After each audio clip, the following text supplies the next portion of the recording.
बिस्मिल्लाहिर्रहमानिर्रहीम।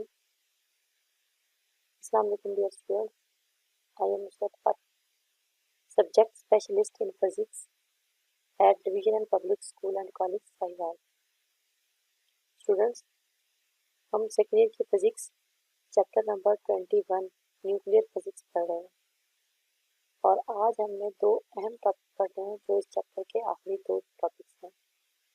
Topic 21.14 basic forces of nature and 21.15 building blocks of matter.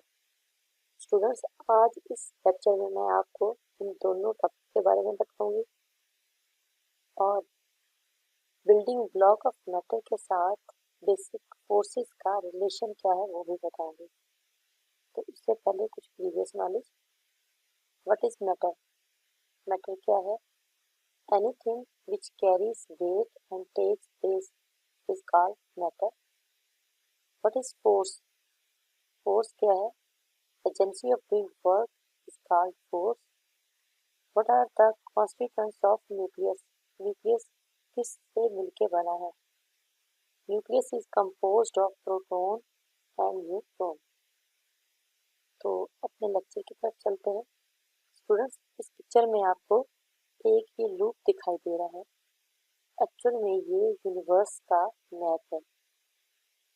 आप ये जो लूप देख रहे हैं ये एक्चुअल में पूरी यूनिवर्स का एक मैप है और यहाँ पे ये जो आपको लाइट दिखाई दे रही है बिग बैंग ब्लास्ट की एक परसेप्शन है कि इसके बाद पूरी कायनात किस तरह यूं फैलना शुरू हुई।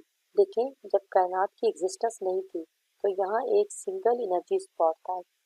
यहाँ ये वाला जो एक सिंगल एनर्जी स्पॉट था और इसी एक एनर्जी स्पॉट में वो सब कुछ मौजूद था जो आज यहाँ पर ये पूरी यूनिवर्स बनकर फैला हुआ है।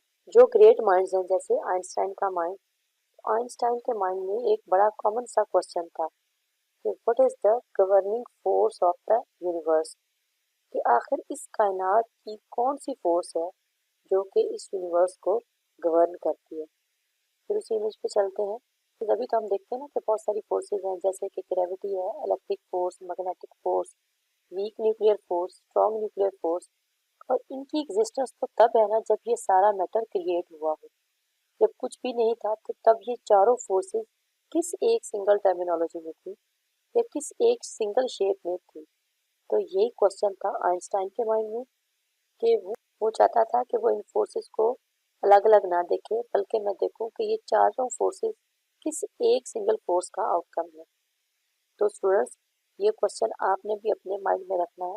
तो what is the governing force of the nature, कि वो कौन सी सिंगल फोर्स है जो इस कायनात को गवर्न कर रही है। इस डायग्राम में देखें, इसमें आप देखें तो ये चार फोर्सेस जो फंडामेंटल फोर्सेस है जिसमें electromagnetism, week nuclear force, strong nuclear force और ग्रेविटेशन। तो बेसिक फोर्सेस ऑफ नेचर शुरू में हम देखते हैं कि बेसिक फोर्सेस ऑफ नेचर में gravitational force, magnetic force, electric force, week nuclear force और स्ट्रॉन्ग न्यूक्लियर फोर्स। तो इलेक्ट्रिक और मैग्नेटिक फोर्स में आप बताती हूँ कि ये दोनों यूनाइट होकर इलेक्ट्रोमैग्नेटिज्म बनती है। तो फिर इस तरह बेसिक फोर्सेस जो है वो फोर रह जाएंगी हमारे पास। इलेक्ट्रोमैग्नेटिज्म हम इसको कह देंगे, इलेक्ट्रिक और मैग्नेटिक फोर्स मिलके बनाएंगे electromagnetism, week nuclear force, strong nuclear force और ग्रेविटेशन। तो इस वाली पिक्चर में आप देखें कि ग्रेविटी ग्रेविटी क्या है, ये ग्रेविटेशन, फोर्स ऑफ ग्रेविटेशन क्या है, ये जो दो मैसेज के बिटवीन होती है, दो ऑब्जेक्ट के बिटवीन होती है, उसको हम कहते हैं ग्रेविटी। और ग्रेविटी वो फोर्स है जो मासेस के या पूरी यूनिवर्स में जितने भी मासेस हैं उनको होल्ड करती है। और इसी तरह जो फोर्स इलेक्ट्रोमैग्नेटिज्म है, ये फोर्स वो फोर्स है जो एटम को बाउंड करती है या मॉलिक्यूल्स क्रिएट करती है, या हम ये भी कह सकते हैं कि ये चार्जेस के बिटवीन होती है। इसी तरह जो वीक न्यूक्लियर फोर्स है ये क्वार्क्स और इलेक्ट्रॉन्स के बिटवीन होती है, या हम सिंपली ये याद रखेंगे कि ये बीटा डिके के लिए रिस्पॉन्सिबल है। और इसी तरह स्ट्रॉन्ग न्यूक्लियर फोर्स जो है इसका कॉन्सेप्ट समझने के लिए ये ज़रूरी है, या ये इसका कॉन्सेप्ट समझने में इस तरह आसान है कि ये प्रोटॉन और प्रोटॉन के बिटवीन है, या ऐसे हम कह सकते हैं कि प्रोटॉन और प्रोटॉन एक दूसरे को रिपेल करते हैं और अब अगर प्रोटॉन और प्रोटॉन एक दूसरे को रिपेल करते हैं तो फिर ये न्यूक्लियस बनता कैसे है? तो न्यूक्लियस में प्रोटॉन को इकट्ठा करने के लिए जो कुदरत ने, जो अल्लाह ताला ने फोर्स बनाई है वो है स्ट्रॉन्ग न्यूक्लियर फोर्स। तो इस तरह ये चार फंडामेंटल फोर्सेस हमने पढ़ी। अब बात हम करते हैं सेलेस्टियल ग्रेविटी और टेरेस्ट्रियल ग्रेविटी।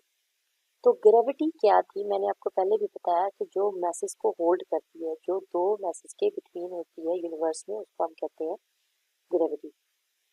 तो सेलेस्टियल टेरेस्ट्रियल ग्रेविटी, अगर इसी पे हम बात करें तो गैलीलियो ने कहा था कि सिर्फ जमीन है जो चीजों को अपनी तरफ सेम एक्सेलरेशन से अट्रैक्ट करती है। यही चीज न्यूटन ने भी ऑब्जर्व की और उसके ऊपर एक सेब गिरता है तो वो ये ऑब्जर्व करता है कि yes, gravity is pulling the Apple downward. लेकिन न्यूटन ने ये भी चीज ऑब्जर्व की कि चांद भी जमीन के गिर एक्चुअल में गिर रहा है और चांद के गिरने की एक्सेलरेशन भी वही है जो सेब के गिरने की एक्सेलरेशन है। तो इसका मतलब ये हुआ कि एज सच ऐसा कुछ नहीं है कि एक सेलेस्टियल ग्रेविटी हो और एक टेरेस्ट्रियल ग्रेविटी हो, बल्कि ये दोनों ग्रेविटीज एक जैसी हैं। तो फिर हम इसको कह देते हैं कि ये यूनिवर्सल ग्रेविटी है और इसको आप कहते हैं कि पूरी कायनात में एक ही ग्रेविटी है और इसको आप कहेंगे यूनिवर्सल ग्रेविटी। और न्यूटन ने इसके लिए हमें एक फॉर्मूला दिया और इसी फॉर्मूले के अंदर हम ऑब्जेक्ट्स के बिटवीन फोर्स को स्टडी करते हैं। अगर एक बॉडी ऑफ मास m1 है और दूसरी बॉडी ऑफ मास m2 है तो m1 जो फोर्स लगा रही है वो F1 और जो m2 फोर्स लगा रही है वो F2। ये दोनों फोर्सेस जो है वो म्यूचुअल फोर्सेस हैं। तो F1 is equal to F2 that is equal to G m1 m2 divided by r square. तो न्यूटन ने कहा कि ये जो फोर्स एक दूसरे के ऊपर लगाएंगी तो ये फोर्स है directly proportional to the product of their masses and inversely proportional to the square of the distance between them. तो इस तरह हम कहेंगे कि ये दो बॉडीज के बिटवीन जो फोर्स है, इसी फोर्स के अंदर हम यूनिवर्सल ग्रेविटी को स्टडी करेंगे। तो पूरी यूनिवर्स में अगर ग्रेविटी का एक्सपेंशन देखें तो सूरज, चांद, सितारे, गैलेक्सीज, प्लैनेट्स और यहाँ तक के ब्लैक होल्स वो सब के सब ग्रेविटी के अंदर ही होती है। लिहाजा ग्रेविटी वो फोर्स है जो पूरी कायनात की डेकोरेशन में अमल दखल करती है। इसके बाद हम अगली दो फोर्सेस को पढ़ते हैं, इलेक्ट्रिक फोर्स या इलेक्ट्रिसिटी और मैग्नेटिज्म। ये दो अलग अलग फोर्सेस हैं। चैप्टर 12 में हमने पढ़ा कि जो स्टैटिक चार्जेस होते हैं उनमें इलेक्ट्रिक फील्ड होती है और वो इलेक्ट्रिक फील्ड प्रोड्यूस करते हैं। और चैप्टर 14 में हमने पढ़ा कि करंट से मैग्नेटिज्म प्रोड्यूस हो सकता है। चैप्टर 15 में हमने पढ़ा मैग्नेटिज्म करंट भी प्रोड्यूस करते हैं। स्टूडेंट्स ये देखिए, ये करंट कैरिंग कंडक्टर है, इसने अपने अराउंड मैग्नेटिज्म क्रिएट किया है। Current carrying conductor magnetism generate हो गया। तो इसी तरह अगर हमारे पास एक कॉइल है जिसके अंदर हमने मैग्नेट को इन एंड आउट किया तो इससे भी मैग्नेटिक फील्ड यानी मैग्नेटिक फ्लक्स चेंज हुआ और मैग्नेटिक फ्लक्स के चेंज होने से ईएमएफ इंड्यूस्ड हो गया, इलेक्ट्रिक करंट जनरेट हो गया। तो इस तरह इलेक्ट्रिक फील्ड या इलेक्ट्रिक करंट मैग्नेटिज्म प्रोड्यूस करता है और मैग्नेटिज्म इलेक्ट्रिक करंट प्रोड्यूस करता है। तो फिर मैक्सवेल ने इन दोनों को इकट्ठा कर दिया तो इलेक्ट्रिक मैग्नेटिज्म जो electric field magnetic field generate करता है और मैग्नेटिक फील्ड इलेक्ट्रिक फील्ड जो है वो जनरेट करता है। इसको हम इसी डायग्राम में देख सकते हैं कि अगर ये इलेक्ट्रिक फील्ड है, ये जो ब्लू लाइन है वेक्टर्स दिए हुए हैं, ये अगर इलेक्ट्रिक फील्ड है तो इस चेंजिंग इलेक्ट्रिक फील्ड की वजह से चेंजिंग मैग्नेटिक फील्ड भी डेवलप होगा। ये देखिए, चेंजिंग इलेक्ट्रिक फील्ड क्रिएट करेगा changing magnetic field. All these phenomena are cases of one single force called electromagnetic force। और इस तरह इलेक्ट्रिक और मैग्नेटिक फोर्स को हमने पता करके इलेक्ट्रोमैग्नेटिक फोर्स बना। वीक न्यूक्लियर फोर्स कौन सी फोर्स है? ऐसी फोर्स है जो कि प्रोटॉन को न्यूट्रॉन में और न्यूट्रॉन को प्रोटॉन में कन्वर्ट करती है। तो इसके लिए रिस्पॉन्सिबल है बोसोन्स। तो बोसोन्स क्या है? बोसोन्स हमारे पास W और Z बोसोन्स है। W बोसोन्स के ऊपर चार्ज है पॉजिटिव और नेगेटिव चार्ज है, जबकि Z बोसोन्स पे कोई चार्ज नहीं है। और ये फोर्स वीक न्यूक्लियर फोर्स जो है ये बीटा डिके के लिए रिस्पॉन्सिबल है और इसकी रेंज जो है वो 10⁻⁻17 मीटर है। जैसे हम कहते हैं ना कि ग्रेविटी की रेंज क्या है, ये ग्रेविटी कहाँ से कहाँ तक चीज़ों को अट्रैक्ट करती है, तो इन्फिनिटी है ग्रेविटी की रेंज। तो इसी तरह range of week nuclear force ये 10⁻⁻17 मीटर है। स्ट्रॉन्ग न्यूक्लियर फोर्स कौन सी है? ऐसी फोर्स जो प्रोटॉन और प्रोटॉन को न्यूक्लियस के अंदर जोड़े रखती है। इस डायग्राम को आप अगर देखें तो देखिए लार्ज अमाउंट में हमें फोर्स रिक्वायर्ड है जो इन दोनों प्रोटॉन और प्रोटॉन को जोड़ेगी न्यूक्लियस में, क्योंकि प्रोटॉन पे पॉजिटिव चार्ज होता है और पॉजिटिव पॉजिटिव चार्ज एक दूसरे को रिपेल करते हैं। तो इनकी फोर्स ऑफ रिपल्शन पे ओवरकम होने के लिए हमें स्ट्रॉन्ग न्यूक्लियर फोर्स चाहिए। तो ये स्ट्रॉन्ग न्यूक्लियर फोर्स वो फोर्स है जो प्रोटॉन को प्रोटॉन के साथ न्यूक्लियस में बाउंड करती है। तो न्यूक्लियस बनाने के लिए न्यूक्लियस में प्रोटॉन और न्यूट्रॉन होते हैं, तो न्यूक्लियस बनाने के लिए जो न्यूक्लियस के बिटवीन होगी, जो उनको जोड़े रखे न्यूक्लियस में, उसको हम कहते हैं स्ट्रॉन्ग न्यूक्लियर फोर्स।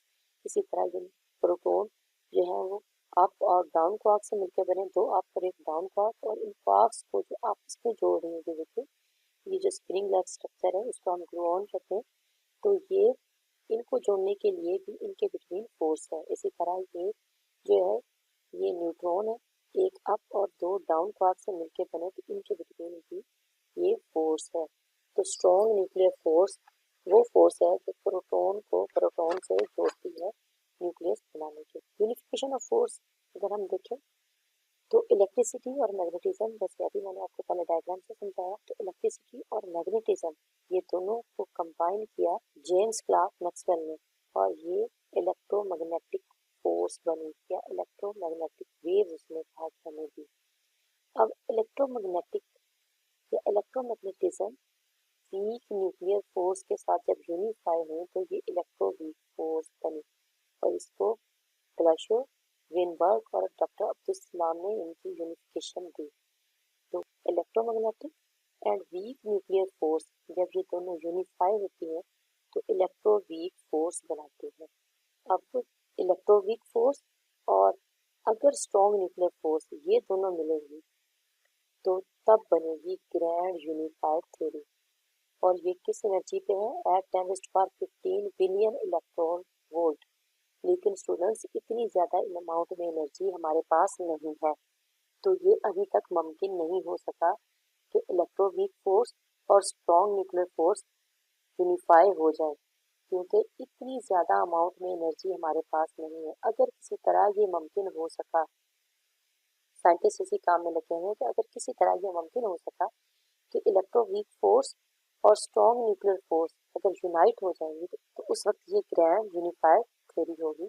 और ये किस एनर्जी पे पॉसिबल है? At 10⁻15 billion electron volt. और अगर यूनिवर्सल ग्रेविटी और ग्रैंड यूनिफाइड थ्योरी ये यूनाइट हो जाए तो फिर उस वक्त होगी द थ्योरी ऑफ एवरीथिंग, और ये energy at 10⁻19 billion electron volt पे होगा। और इतनी ज़्यादा अमाउंट में एनर्जी हमारी ज़मीन पे तो है नहीं, क्योंकि हमारे पास कोई भी ऐसा जो है वो पार्टिकल एक्सेलरेटर नहीं है जिससे हम इतनी ज़्यादा एनर्जी जो है वो प्रोड्यूस कर सकें। तो उस वक्त सारी फोर्सेस, ये जो हमने फोर्सेस पढ़ी है, सारी फोर्सेस यूनाइट हो जाएंगी, उसको हम कहेंगे द थ्योरी ऑफ एवरीथिंग।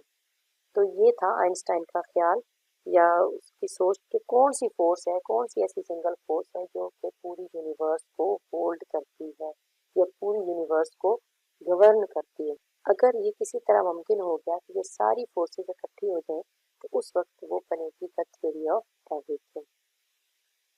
तो स्टूडेंट्स मैं आपको ये एक टेबल सा बना के दिया है जिसमें डिफरेंट फोर्सेस और उनके एस्पेक्ट्स हैं साथ, जैसे कि यहाँ पे मैंने फोर्सेस लिख दी है सारी, जैसे फोर्सेस है gravity, electromagnetism, week nuclear force और स्ट्रॉन्ग न्यूक्लियर फोर्स। यहाँ पे एक्ट ऑन दे दिया साथ में। फोर्स कैरियर कौन कौन से, इनके रेंज कितनी है, इनवर्स केयर लॉ को फॉलो करती है या नहीं, स्ट्रेंथ, रिस्पॉन्सिबल फॉर और नेचर, ये मैंने दिया है। तो सबसे पहले हम पढ़ते हैं फोर्स। फोर्स कौन सी है? ग्रेविटी। ग्रेविटी जो है ये किस पे एक्ट करती है? ऑन मैसेज, यानी force, gravity, electromagnetism, week nuclear force और स्ट्रॉन्ग न्यूक्लियर फोर्स। तो ग्रेविटी एक्ट करती है मैसेज पे, इलेक्ट्रोमैग्नेटिज्म जो है वो चार्जेस पे होती है, वीक न्यूक्लियर फोर्स जो है वो क्वार्क्स एंड इलेक्ट्रॉन्स के बिटवीन होती है, और strong nuclear force only quarks. इनके फोर्स कैरियर कौन से हैं? ग्रेविटी के फोर्स कैरियर्स हैं ग्रेविटॉन, इलेक्ट्रोमैग्नेटिज्म में फोर्स कैरियर है फोटोन। जब हम एक फोटोन ऑफ एनर्जी उसके ऊपर इलेक्ट्रॉन के ऊपर बम्बार्ड करते हैं तो वो लो एनर्जी स्टेट से हाई एनर्जी स्टेट में जाता है, लेकिन वो एक्साइटेड स्टेट में या हाई एनर्जी स्टेट में ज़्यादा देर नहीं रहेगा, और वो वहाँ से जितना एनर्जी को उसने फोटोन ऑब्जॉर्व किया उतनी ही एनर्जी का वो फोटोन रिलीज करेगा। और फिर इसी तरह वो वापस ग्राउंड स्टेट में आएगा। तो इनके फोर्स कैरियर हैं फोटॉन। वीक न्यूक्लियर फोर्स के फोर्स कैरियर हैं W and Z boson, and strong nuclear force के फोर्स कैरियर हैं ग्लूऑन। रेंज, इन फोर्सेस की रेंज ऑफ ग्रेविटी वो है इनफाइनाइट। इसी तरह इलेक्ट्रोमैग्नेटिज्म की इनफाइनाइट।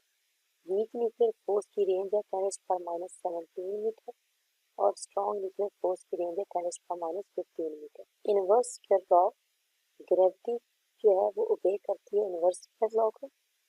इलेक्ट्रोमैग्नेटिक फोर्स की जो है ये भी ओबे करती है इनवर्स स्क्वायर लॉ को। और वीक न्यूक्लियर फोर्स डजंट ओबे, और इसी तरह strong nuclear force does not obey. Strength, अब हमने स्ट्रेंथ फाइंड करनी है तो इन फोर्सेस की स्ट्रेंथ कितनी है। इसके लिए हम एक कंपैरेटिव स्केल बनाएंगे और इसके लिए हम ग्रेविटी की वैल्यू जो है वो 1 रखेंगे कि इसके साथ हम बाकी फोर्सेस को कंपेयर करेंगे। तो ग्रेविटी की स्ट्रेंथ अगर 1 हो तो इलेक्ट्रोमैग्नेटिक की फोर्स जो होगी वो 10⁻37, यानी कि वो ग्रेविटी का 10⁻37 जो होगा वो इतने टाइम्स होगी ग्रेविटी के।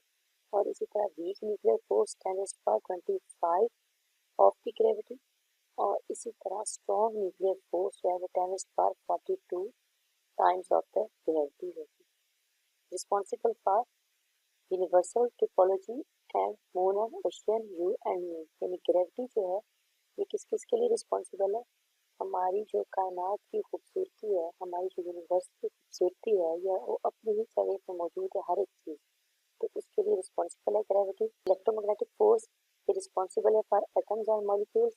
Week nuclear force beta decay के लिए, न्यूक्लियर डिके के लिए। इसी तरह स्ट्रॉन्ग न्यूक्लियर फोर्स जो है वो होल्डिंग न्यूक्लियस टुगेदर, यानी प्रोटॉन प्रोटॉन को जोड़ने के लिए काम आता है, प्रोटॉन प्रोटॉन को यूनाइट करने के काम आता है न्यूक्लियस में। इसी तरह ग्रेविटी की नेचर क्या है, अट्रैक्टिव है। इलेक्ट्रोमैग्नेटिज्म की अट्रैक्टिव एंड रिपल्सिव है। वीक न्यूक्लियर फोर्स रिपल्सिव है और स्ट्रॉन्ग न्यूक्लियर फोर्स जो है वो अट्रैक्टिव एंड रिपल्सिव। अगर हम देखें कि सॉलिड है या मैटर है, ये बना किससे है, तो मैटर जो है ये मॉलिक्यूल से मिलकर बना है, जिसका साइज 10⁻19 मीटर मॉलिक्यूल से मिलकर बना है सॉलिड। अब मॉलिक्यूल एटम से मिलकर बने हैं, एटम बनते हैं न्यूक्लियस, और न्यूक्लियस के अराउंड जो है वो इलेक्ट्रॉन रिवॉल्व कर रहा है। तो न्यूक्लियस प्रोटॉन और न्यूट्रॉन से मिलकर बना है न्यूक्लियस। तो न्यूक्लियस के अराउंड जो है वो इलेक्ट्रॉन रिवॉल्व कर रहा है। न्यूक्लियस प्रोटॉन और न्यूट्रॉन से मिलकर बना है, इनको हम कहते हैं न्यूक्लियॉन्स। न्यूक्लियॉन्स जो है वो क्वार्क से मिलकर बने हैं। बिल्डिंग ब्लॉक्स ऑफ मैटर की तरफ आते हैं। तो बिल्डिंग ब्लॉक्स ऑफ मैटर जो है वो क्या है, दो तरह के हैं, फर्मियॉन्स और बोसॉन्स। फर्मियॉन्स जो है ये half integral spin and follow the statistical description by Fermi and Dirac. मतलब क्या है कि इनका मैग्नेटिक मोमेंट जो है वो इनमें होती है और ये फॉलो करते हैं statistical description by the Fermi and Dirac. जो बोसॉन्स है ये कौन से पार्टिकल है, बिल्डिंग ब्लॉक्स ऑफ मैटर ये कौन से हैं, ये विच है zero integral spin and follows the statistical description given by S N boson. इसमें मैग्नेटिक मोमेंट ना होने के बराबर है और ये statistical description given by S N Bose and Einstein इसको फॉलो करते हैं। और बोसॉन्स को हम कहते हैं फोर्स कैरियर। जैसे अभी मैंने पीछे आपको एक टेबल में बताया था कि फोर्स कैरियर जैसे ग्रेविटी के ग्रेविटॉन है, उसी तरह इलेक्ट्रोमैग्नेटिज्म में फोटोन, फिर वीक न्यूक्लियर फोर्स में हमने वी बोसॉन्स और डब्ल्यू बोसॉन्स कहे, और इसी तरह स्ट्रॉन्ग न्यूक्लियर फोर्स में हमने ग्लूऑन कहा। तो ये बोसॉन्स जो है ये फोर्स कैरियर है, ठीक है। और जो फर्मियॉन्स है, ये फर्मियॉन्स को मजीद दो में डिवाइड किया गया है, जिसमें लेप्टॉन और क्वार्क्स हैं। लेप्टॉन्स ऐसे पार्टिकल हैं जो कि जिनमें स्ट्रॉन्ग न्यूक्लियर फोर्स नहीं, जो स्ट्रॉन्ग न्यूक्लियर फोर्स को नहीं फॉलो करते, experience no strong nuclear force. और क्वार्क्स जो है ये एक्सपीरियंस करते हैं स्ट्रॉन्ग न्यूक्लियर फोर्स को। अब लेप्टॉन्स को अगर हम देखें तो लेप्टॉन्स के एग्जांपल में है इलेक्ट्रॉन्स, न्यूऑन्स एंड टाउन्स। इलेक्ट्रॉन्स, न्यूऑन्स और टाउन्स ये तकरीबन तीनों ही एक चीज़ है, इन पे चार्ज सेम होता है लेकिन इनके मैसेज डिफरेंस क्या है, इनके मैसेज में ही इंक्रीजिंग मैसेज के साथ हैं। जैसे कि इलेक्ट्रॉन का मैस कम, न्यूऑन का इससे ज़्यादा, और डाउन का इससे भी ज़्यादा। तो इसके साथ में मैंने न्यूट्रिनो लिखा है। जब डिके होता है तो उस वक्त एक स्मॉलर सा मैसलेस सा पार्टिकल रिलीज होता है जिसको हम कहते हैं न्यूट्रिनो। तो ये न्यूट्रिनो साथ में लिखे हुए हैं। क्वार्क्स क्या है? क्वार्क्स भी तीन तरह के होते हैं, तीन जनरेशन है क्वार्क्स की। फर्स्ट जनरेशन में up and down quark, second generation में चार्म एंड स्ट्रेंज, और थर्ड जनरेशन में टॉप एंड बॉटम।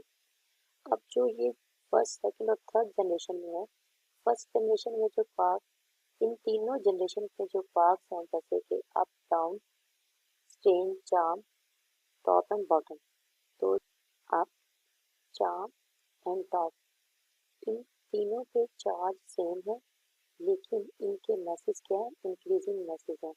यानी अप इससे ज़्यादा मैच होगा चार्म का, और मैच और चार्म से ज़्यादा मैच जो होगा वो टॉप का। और इनके ऊपर चार्ज जो है वो +2 divided by 3 of E. Fraction में आ गया कि इलेक्ट्रॉनिक चार्ज का 2 डिवाइडेड बाय 3 होता है। इसी तरह जो डाउन स्ट्रेंज और बॉटम है क्वार्क्स हैं, इनके ऊपर चार्ज है -1 डिवाइडेड बाय 3 ई, यानी -1 divided by 3 of electronic charge है ये। और इनके ऊपर भी चार्ज सेम है लेकिन इनके मैसेज जो है वो डिफरेंट है। No isolated quark is ever observe, के क्वार्क्स जो है वो अकेले नहीं रह सकते, ये हमेशा कॉम्बिनेशन में रहते हैं। ये कोई सा भी क्वार्क आपको ऐसे सिंगल या अकेला नजर नहीं आएगा, ये हमेशा कॉम्बिनेशन में रहते हैं। और कॉम्बिनेशन में रहते हुए ये दूसरे पार्टिकल्स बनाते हैं, जैसे कि क्वार्क्स मिलके जब ये कंबाइंड होते हैं तो मिलके ये बनाते हैं hadrons. Hadrons experience strong nuclear force. Hadrons को आगे मजीद दो में डिवाइड किया गया है जिसको हम कहते हैं बारियॉन्स और मीजॉन्स। बारियॉन्स जो है वो 3 क्वार्क से मिलके बने हैं और मीजॉन्स जो है ये 2 क्वार्क से मिलके बने हैं।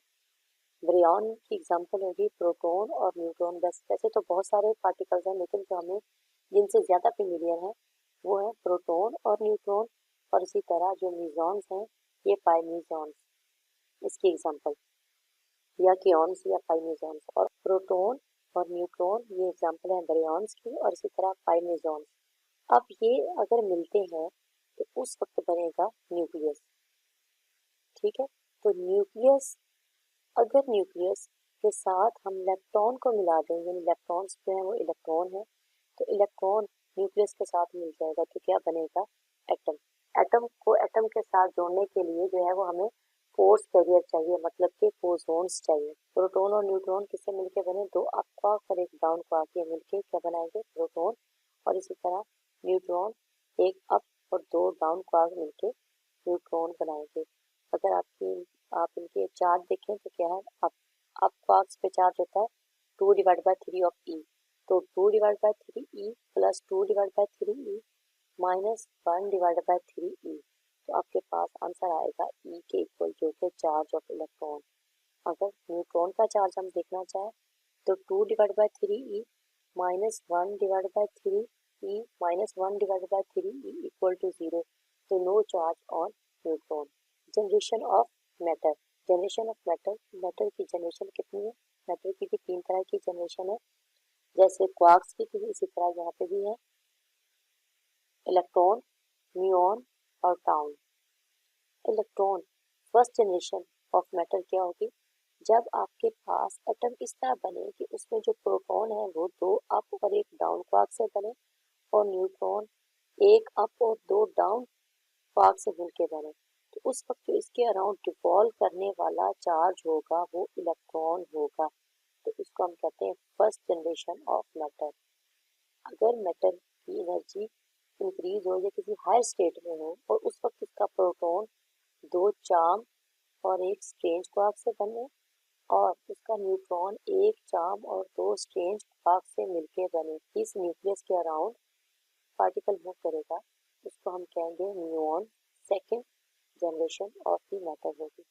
और इसी तरह third generation of the matter में क्या है कि अगर प्रोटॉन 2 टॉप और एक बॉटम क्वार्क से मिलके बने, और न्यूट्रॉन एक टॉप और 2 बॉटम क्वार्क से मिलके बने, तो यहाँ इस न्यूक्लियस के अराउंड जो रिवॉल्व करने वाला पार्टिकल होगा उसको हम टाउन कहेंगे। और ये थर्ड जनरेशन ऑफ मैटर होगी। तो स्टूडेंट्स आप देखें कि इलेक्ट्रॉन जो है इसका मैस कम है, नियॉन का मैस इससे ज़्यादा और टाउन का उससे भी ज़्यादा, लेकिन इनके चार्ज जो है वो सेम है। द ग्रैंड कनेक्शन, अगर यहाँ आप इसको देखें स्टूडेंट्स इस चार्ट को, तो quarks building blocks of matter, quarks से बनते हैं हेड्रॉन्स। हेड्रॉन्स में स्ट्रॉन्ग न्यूक्लियर फोर्स होती है। हेड्रॉन से बनते हैं ब्रियॉन्स और मेसॉन्स। और अगर हेड्रॉन के साथ इलेक्ट्रॉन्स मिल जाए तो उनमें वीक न्यूक्लियर फोर्स भी आ जाती है। हेड्रॉन्स और इलेक्ट्रॉन्स मिलकर बनाते हैं एटम और उनमें इलेक्ट्रोमैग्नेटिज्म होती है। इसी तरह एटम्स और एटम मिलकर बनाएंगे मॉलिक्यूल, तो तब भी इलेक्ट्रोमैग्नेटिक फोर्स होगी। अब मॉलिक्यूल्स मिलके एक मैक्रो मॉलिक्यूल बनाएंगे, उसमें भी इलेक्ट्रोमैग्नेटिक फोर्स होगी। और मॉलिक्यूल्स मिलके ऑर्गेनेलिस बनाते हैं, उनमें भी इलेक्ट्रोमैग्नेटिक फोर्स होगी। ऑर्गेनेलिस मिलके सेल बनाएंगे तो तब भी इलेक्ट्रोमैग्नेटिक फोर्स ही अमल में होगी। और सेल्स मिलकर टिश्यूज बनाते हैं, टिश्यूज के बिटवीन भी इलेक्ट्रोमैग्नेटिक फोर्स होगी। और टिश्यूज मिलके ऑर्गन बनाते हैं, उनमें भी इलेक्ट्रोमैग्नेटिक फोर्स। और ऑर्गन्स मिलकर ऑर्गन सिस्टम बनाएंगे तब भी इलेक्ट्रोमैग्नेटिक फोर्स ही होगी। ऑर्गन सिस्टम से इंडिविजुअल बनेगा तो तब भी इलेक्ट्रोमैग्नेटिक फोर्स होगी। और स्टूडेंट देखें कि कोई सा भी इंडिविजुअल बना है, यानी कि आप मैं कोई सा भी इंडिविजुअल बना है, तो हमें जो जोड़े हुए हैं, हमारे पूरा बनने में जो फोर्स अमल दखल कर रही है वो है इलेक्ट्रोमैग्नेटिक फोर्स। और एवरी इंडिविजुअल हैज मैस, तो जब मैस जमीन पे है या कहीं भी है तो उसके ऊपर ग्रेविटेशन की फोर्स अट्रैक्ट करेगी और ग्रेविटेशन की फोर्स उसके ऊपर होगी, तो यहाँ पे भी फोर्स ऑफ ग्रेविटी ही होगी। अगर हम अर्थ पे चलने के या खड़े रहने के काबिल हैं तो ये भी ग्रेविटी की वजह से है। और अर्थ और अर्थ के अराउंड जो मून मूव कर रहा है तो वो भी ग्रेविटी की वजह से है। और फिर हमारा सोलर सिस्टम, इसमें भी ग्रेविटी ही है। और सोलर सिस्टम से गैलेक्सीज, तो इसके अंदर भी ग्रेविटी की फोर्स है। और फिर ये गैलेक्सीज से हमारी यूनिवर्स बनी तो ये भी ग्रेविटी ही की वजह से है। तो यही जो आइंस्टाइन का क्वेश्चन था कि वो कौन सी सिंगल फोर्स है जो चीज़ों को, जो हमारी यूनिवर्स को गवर्न करती है, तो वो ग्रेविटी की फोर्स है। तो ये था आज का लेक्चर और आई होप कि आपको समझ आ गया हो स्टूडेंट्स। ये वाला चार्ट और इससे जो पहले मैंने आपको एक चार्ट बना के दिखाया जिसमें मैंने फोर्सेस का आपस में कनेक्शन दिखाया, उसको आप अच्छी तरह लर्न कर लीजिएगा। अब असेसमेंट के लिए कुछ question. What is the range of gravitational force? Gravitational force की रेंज क्या है ये आपने बतानी है। Define hadrons. What are quarks? Give the formation of proton and electron.